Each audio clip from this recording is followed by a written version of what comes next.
Pablo pinagkaguluhan ng OB fans. Wearing a sexy dress with an OB colors, naging usap-usapan agad sa Twitter. The color is very titan, sigaw ng mga fans. Good day, welcome back to my channel. Bago natin yan simulan, huwag mong kalimutan mag-like, share, subscribe at i-hit mo rin ang notification bell para maging updated ka sa ating mga video. Dahil sa pagka-disband ng FTO Logistics Cargo Movers ay naging free agents na agad ng mga players. At dahil nga dito ay pinagkaguluhan ng mga fans kung saang team ito mapupunta.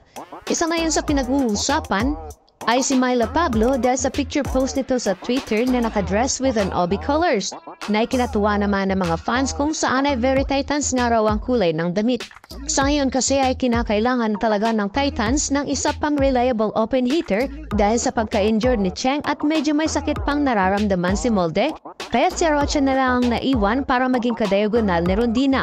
Although magaling naman si Arocha in terms of defense, ngunit kulang pa ito sa atake at hindi ganun kataas ang efficiency nito.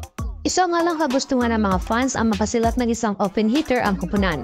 At ngayon na isang pagkakataon na makuha ng very reliable open hitter na galing sa FTO Logistics. Isa nga ang pangalan ni Pablo na maingay sa social media lalo na sa ngayon dahil sa Twitter post nito na naka-OB colored dress. Hindi pa naman ito official na pinangalanan ni Pablo kung sa Rubisco team ito mapupunta, ngunit advance na sa ngayon ng OB fans at welcome na kaagad si Pablo.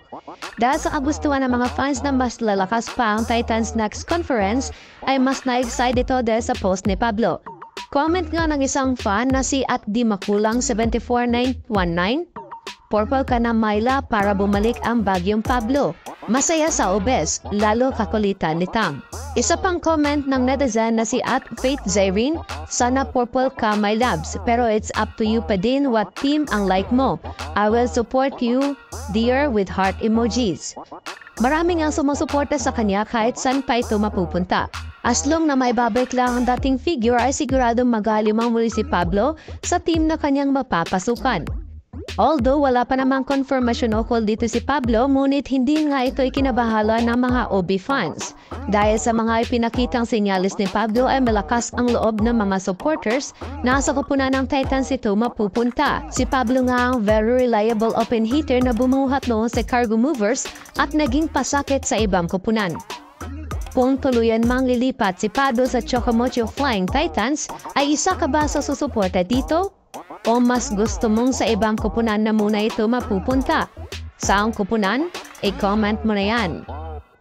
Huwag mong kalimutan mag-like, share, subscribe at mag-leave ng comment. I-hit mo rin ang notification bell para maging updated ka sa ating mga video.